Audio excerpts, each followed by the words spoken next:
It took $10,000 to launch my apparel line, Ghost and Stars. I don't know about you, but when I was just starting out, I didn't have that kind of cash just lying around. Enthusiasm and super soft cat sweaters are great, but they just don't pay the bills, you know? I needed to save up money through my other side hustles, or I needed an investor, someone who believed in me and my idea enough to give me money in exchange for potentially more money in the future. And if I hadn't been brave enough, I wouldn't get to put my designs out into the world for people to enjoy. But now, it's your turn. So let's find the right investor for you, because each has its pluses and minuses, and it's time to fund your dreams. I'm Anna Akana, and this is Crash Course Business Entrepreneurship.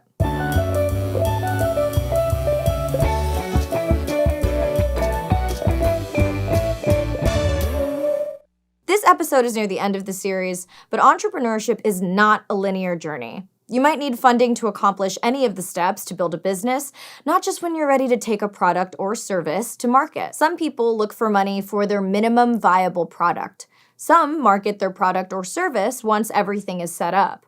And if you believe Silicon Valley legends, a few people get funding with just an idea. But where exactly should we look? Start with the 3 F's: friends, families, and fools.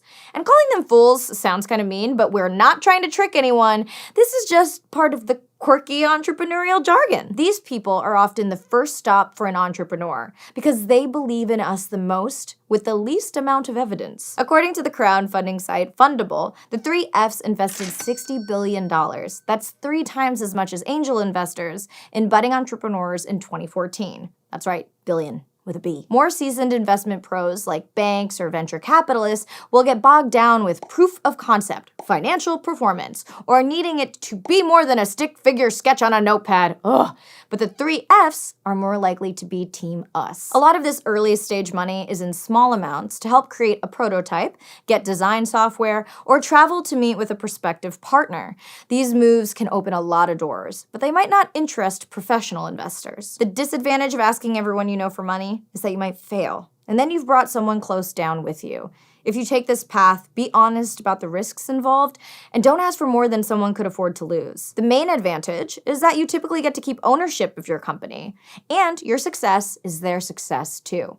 And if grandma does drive a hard bargain, at least the business is in the family. Let's go to the thought bubble to see how we might actually make a funding ask. Ryan has so many books that he started storing them in plastic tubs.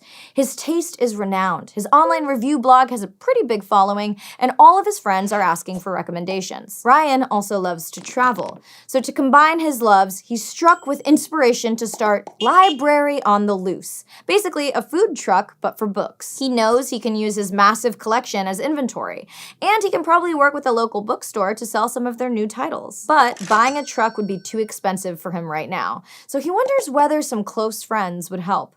Ryan is super nervous, so he's going to use 4 tips that entrepreneurs recommend. 1. Ask for a specific amount of money for a specific goal. 2.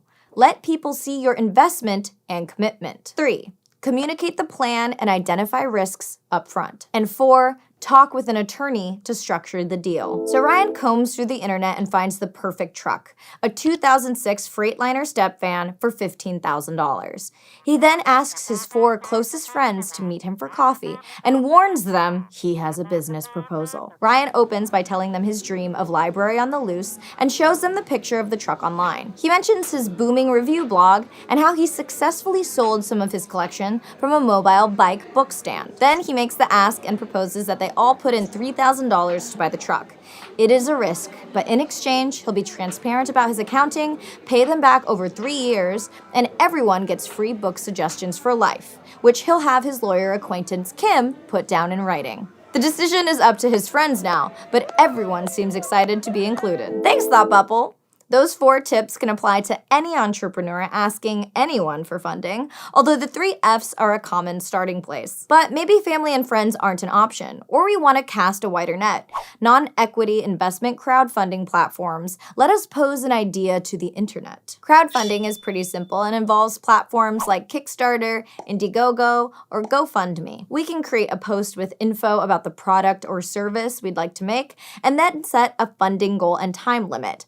Anyone who gives money will be sent a perk. For instance, if you're trying to fund a new multi-sensory meditation pillow, backers might be sent a guided meditation if they pledge $25, or maybe an early version of the pillow if they pledge over $50. Sounds awesome, right? You get funding, validation testing, and a customer network all in one.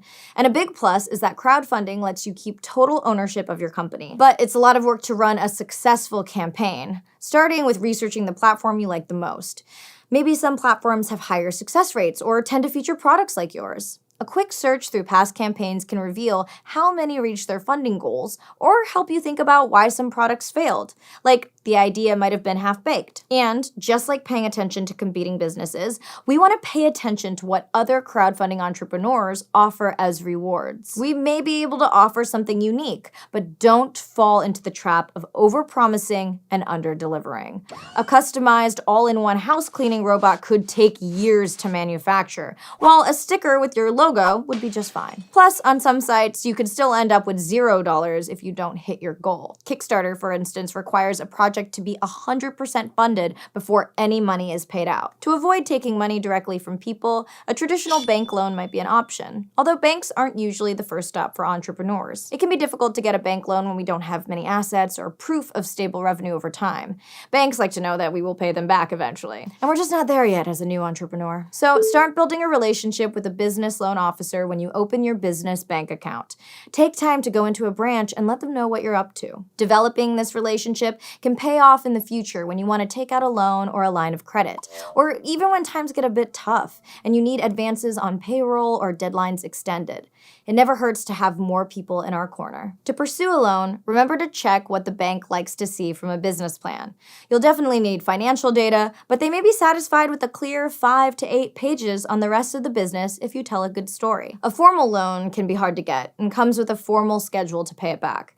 And if you can't pay, they may take something else you own, like your car. But your success or failure is all your own. Many non-United States countries also have lenders that focus on microloans and helping community members get ventures off the ground. But we can't get into the nitty-gritty here. If we're okay with not having complete ownership, investment-based financing involves selling a piece of the company to interested people who become shareholders and partially own it. This path often begins with an angel investor, or someone with a high net worth and an interest in helping small businesses and entrepreneurs.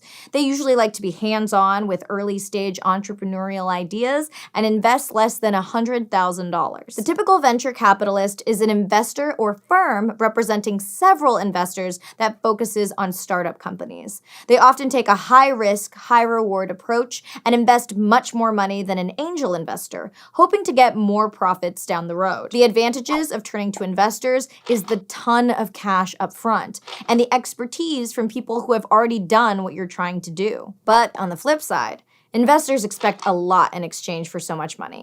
The more investment capital you get, the less ownership, like profits and voting rights to make decisions, you hold on to. There's also a lot of businessy buzz around accelerators or incubators, which are programs designed to accelerate the growth of a company so it becomes more profitable faster. Techstars, Y Combinator, and Boomtown are accelerators behind some of the biggest startup success stories. They usually come with mentors, paths to fast customer discovery and acquisition, and are often venture capitalists in disguise, which isn't a problem, just something to be aware of because of similar disadvantages. You may have to give up some ownership to get involved with these perks. And if you don't know where to find investors, but you're still willing to give up ownership, there's also a crowdfunding approach called equity crowdfunding. This allows anyone to pledge funds, but instead of receiving rewards, they receive slices of ownership.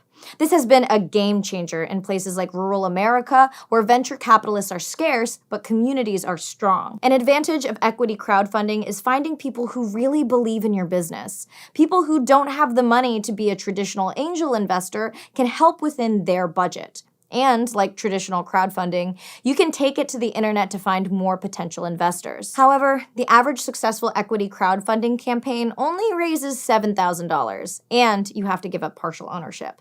Also, there are some serious regulations around equity crowdfunding that vary state by state. Finally, grants are given by companies, foundations, and federal or state governments looking to support businesses and spur economic development. On the plus side, you get money without having to repay anything or hand over ownership.